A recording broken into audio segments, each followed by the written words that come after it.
Manzil bhai, I'm so excited that we are inside the Rolls Royce. I love this car. I love the color white, and you're also wearing white today. That's This is right. my first experience inside a Rolls Royce. Mhm. How you got your Rolls Royce? It's always been a passion to own an exotic luxury car. But again, like I mentioned in my previous segment, these expensive toys can wait. Yes. There are certain other goals in life, business wise or personal goals, that I wanted to achieve. And I did achieve them. And once you feel that you're at that level to take the jump, you start indulging and you start buying fancy toys. As a growing up kid in Chandigarh in India, Mercedes Benz was my favorite brand. Okay. However, when I came to the US, a lot of my friends already had Mercedes, BMWs, Audis. So I wanted something different. Okay.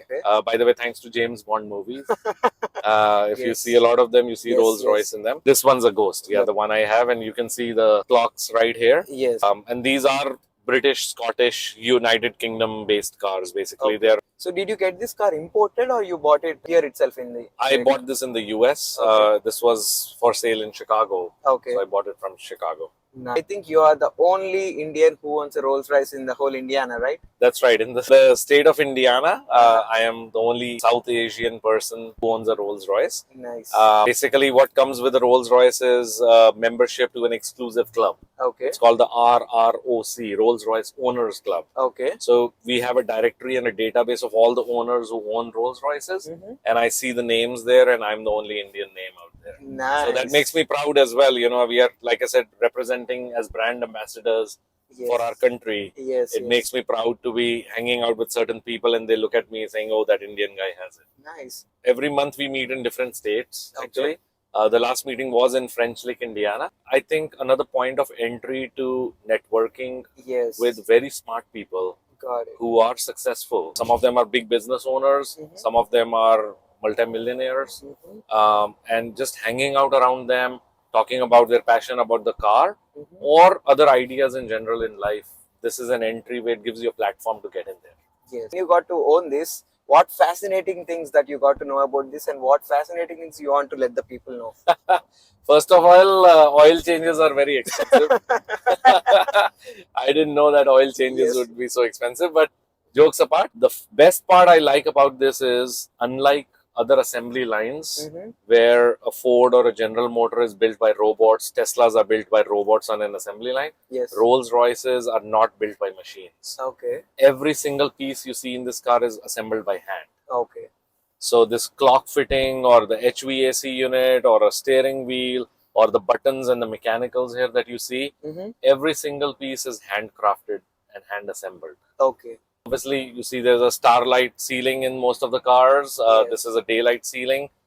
There's massages in the chair that you are in and I'm in. Mostly, you don't sit in front and enjoy these cars. The actual luxury is back there, where both of you are not sitting right now. When both are you getting yourself a driver? Chauffeur, yeah. Chauffeur, yep. So the funny thing, when I bought this car, the guy who was selling it to me, he looked at me head to toe. He said, "Sir, do you have a driver?"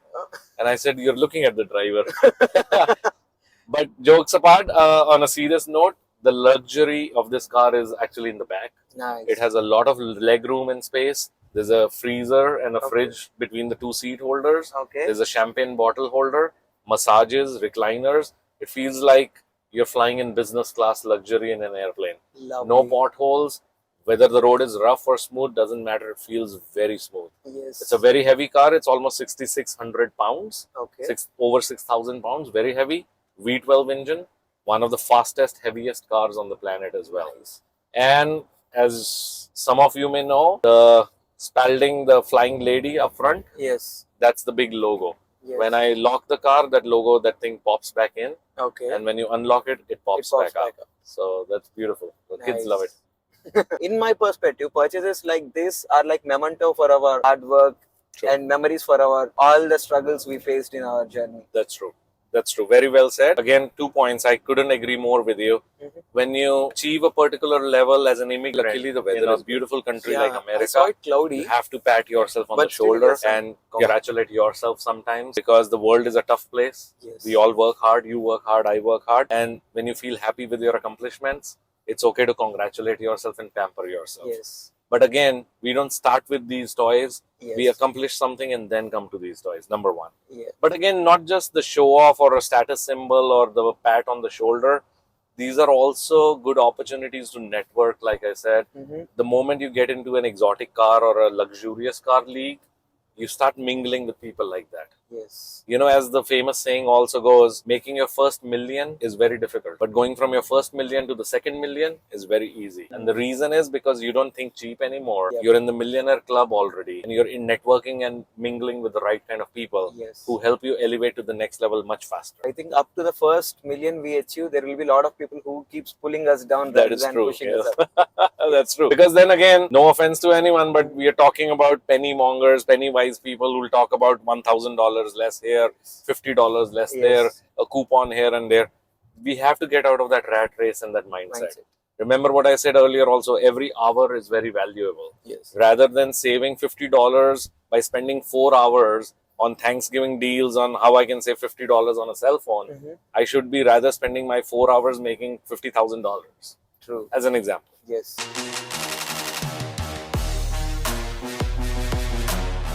Manzil bhai, shall we start with the rapid fire round? Looking forward to So it. I'll strike you the questions and I need the answers within under 5 seconds. Okay.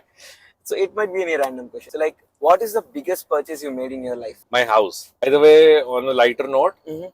every immigrant, the most expensive thing you ever buy is your house. So chai or coffee? None. None. No caffeine. No caffeine. Wow, that's a great answer. Indian traffic or US snow? US is no. Why not Indian traffic? A lot of pollution, lot of tension, lot of stress. Can't handle it anymore. Rolls Royce or Tesla? Both. Both. Equally good. Rolls Royce has its own luxury, but guzzles a lot of fuel and gas. Tesla, all electric, self-driving features, the best of technology. I have a Cybertruck as well. I love the Cybertruck and the smoothness and the technology inside. What is that one app which you like and use the most? Good question. Instagram right now. Instagram right now. So a lot of people my age are Facebook guys, Uh-huh. and now I have young babies and kids, and everyone tells me to get on Snapchat or Instagram. So I'm learning how to use those apps as well. Chicago or New York? Chicago. Why not New York? A lot of people say New York. Number one, we live in Indiana. It's much closer to us.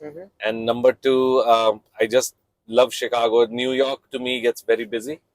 I've lived in New York myself, but I think the charm that Chicago offers, the charm of a New York kind of a big city feel, but at the same time being Midwestern and small like Indiana and nice people. Chicago any day. What is that one favorite dish that you can eat all the day? Rajma chawal. Rajma chawal. Go Rajma chawal. Thank you so much. Yes, we had this rapid fire in the Rolls Royce. That's right.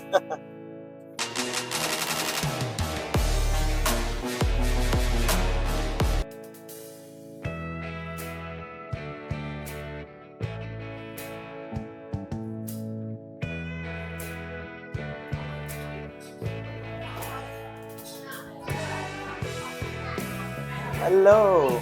Back Hello. here at Salt. Today we are at a very upscale high-end bar, another feather in the cap for Kohli Group of Industries, and you're at Salt in the heart of Carmel. Thank you. Thank you for having me here. Come on in, I'll give you a little peek tour as well. Yes. So this is a very upscale bar that you can see right behind me, Yes. a steakhouse and a seafood, exotic seafood place wherein we bring our sourced seafood fresh from Florida. Okay. The likes of which you don't get in Indiana anywhere else. Got it.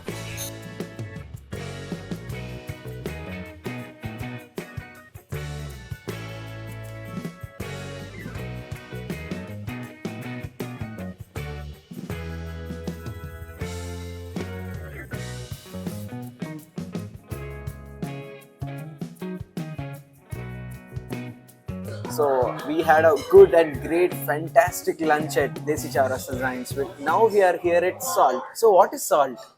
Oh, thank you for asking. So Salt is in the heart of downtown Carmel. It's an upscale bar. Okay. It's a steakhouse, and it's an exotic seafood place Okay. where a lot of our seafood comes directly flown in from Florida, fresh produce. Got it. Got it. Many people do know they were here at the grand opening a few months ago. So Okay. I'm one of the owners here at Salt in Okay. Carmel. We just opened about a couple months ago. Okay. This year in 2025. Okay. I see you started as a realtor.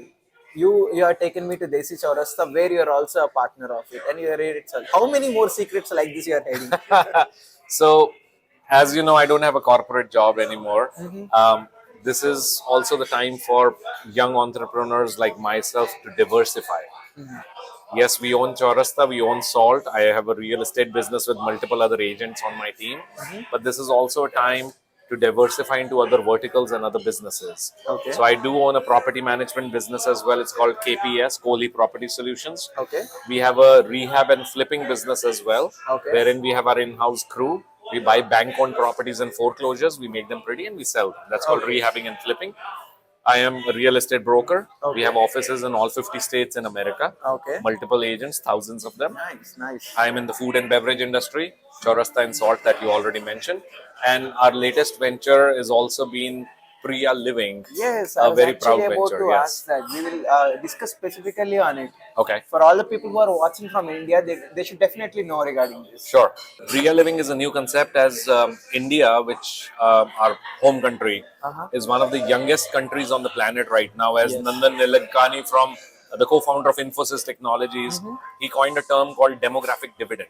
Okay. India has the youngest working population base as a percentage of the population overall. Yes. In the age groups of 15 to 55, where a majority of population is young and able and working. Okay. However, studies and research have shown that when you fast forward and this age group, another 10 to 20 years later, the age group from 40 to 50 is going to be 60 and 70 years old very soon. Oh. India will also become a very old population, a country with an old and big chunk of older population very soon. So keeping that in mind and the target audience, we started last year investing in a company called Priya Living.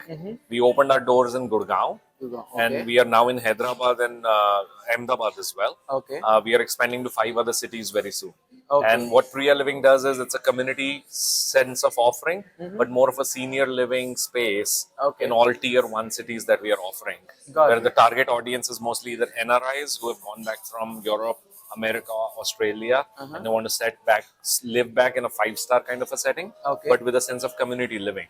And you have Zumba, you have games, you have yoga, you have good food like 5-star restaurants. But Is it like a gated community? it is. And then you live with it. So if you're a Telugu family, you live with other Telugu people around you. If you're Punjabi, Gujarati, Bengali, you have people of your own community living around you that speak your same culture and language. Oh, nice, nice, nice. So coming back to Salt, so in this business, like how much did you invest? It's a big chunk of investment. Like I said, I'm one of the partners here.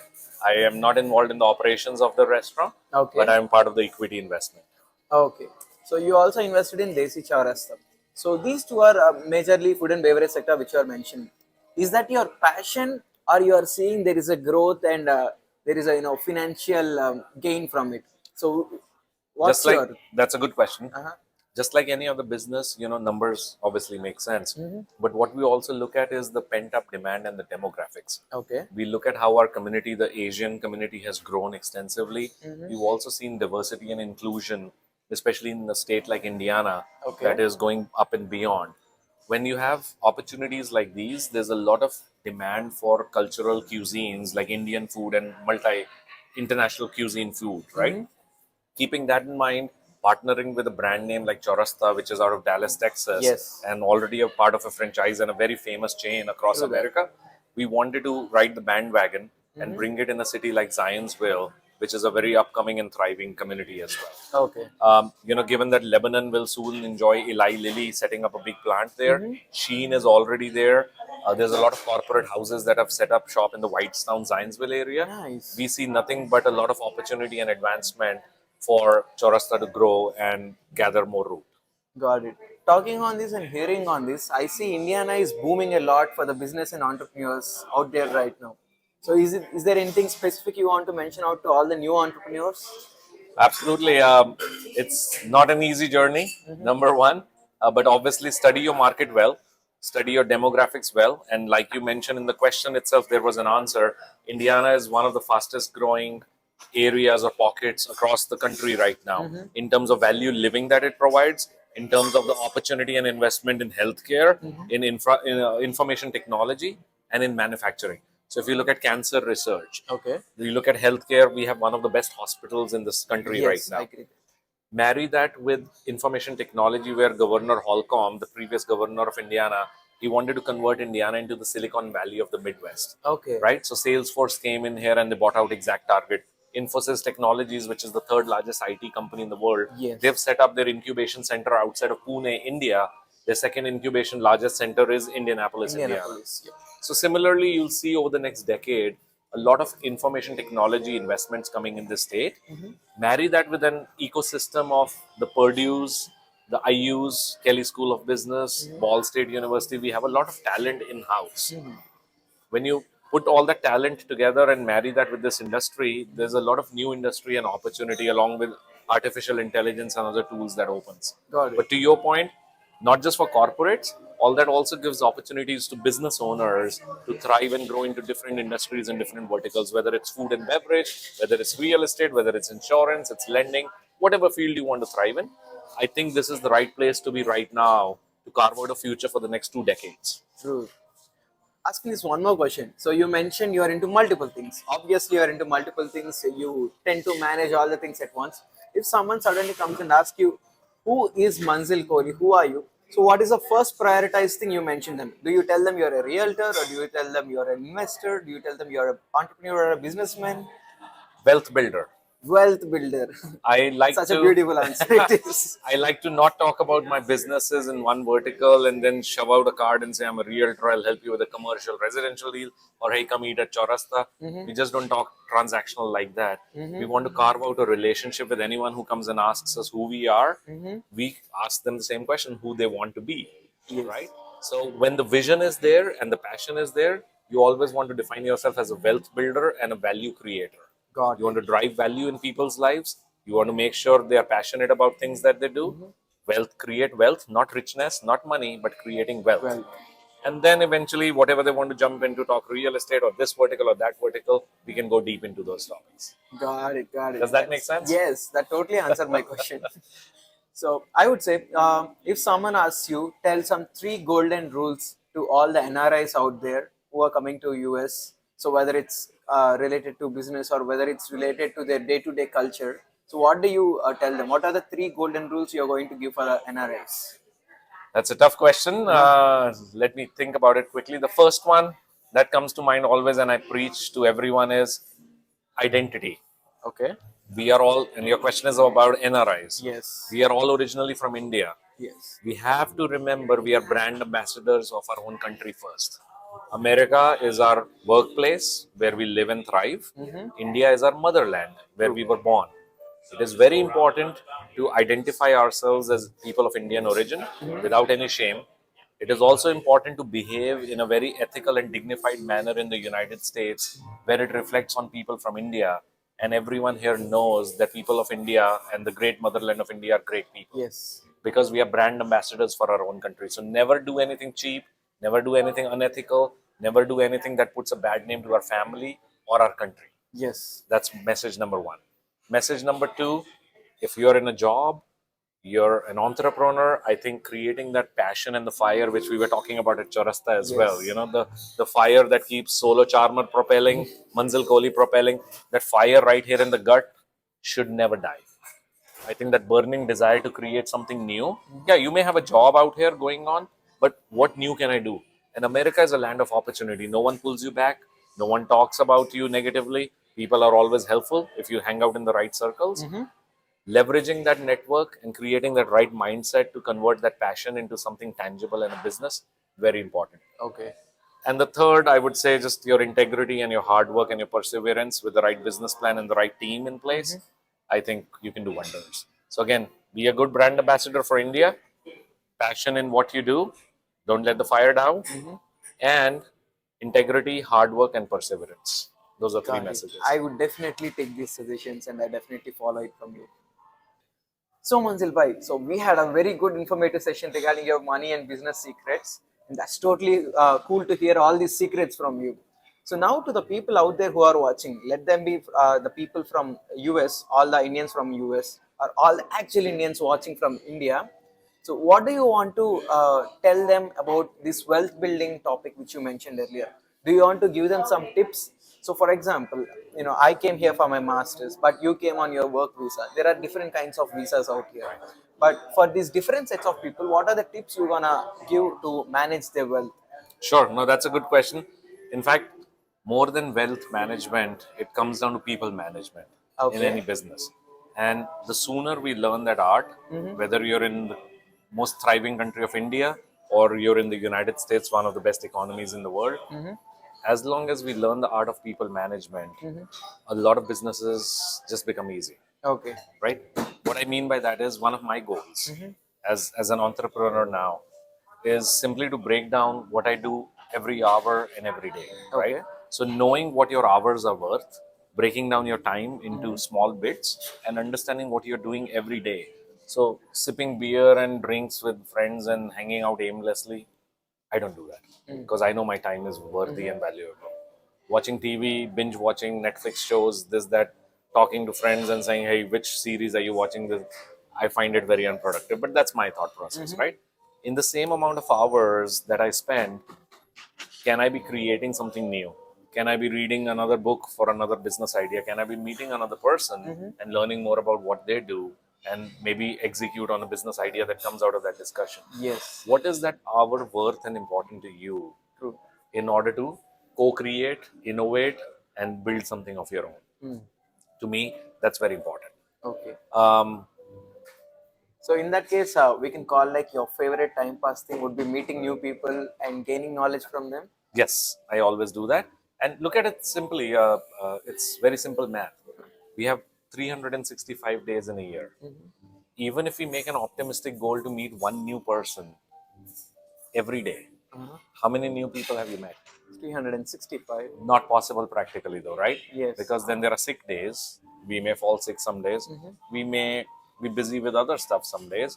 The other person that you want to meet is not available some days, right? Optimistically, 365 sounds good, but practically, let's take away 165 days for vacation, sick days, or whatever. Okay. How many new people are we meeting in that year? 200. 200. Fast forward 5 years, how many connections have you made? 1000. 1,000. 1,000 connections for either an entrepreneur or any person to create wealth, or the question that you were asking. 1,000 new connections is a lot of connections, a lot of ideas, a lot of innovation, a lot of energy, right? Yes. Imagine what we can do with that 1,000 new ideas. And even if you execute on 5% or 10% of those, sky's the limit. 100 new ideas. And even if one of them goes boom, That's how you go. you never imagine how it That's goes. right. So again, the message: get out of bed, stop wasting time, whether it's 10 o'clock at night or anything. Be there, be present, be everywhere, meet new people. Don't let the energy and the passion die, and magic happens. Yes. Let's do this.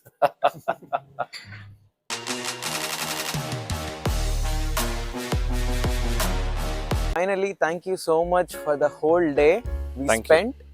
And we are going to end this podcast today here. Okay.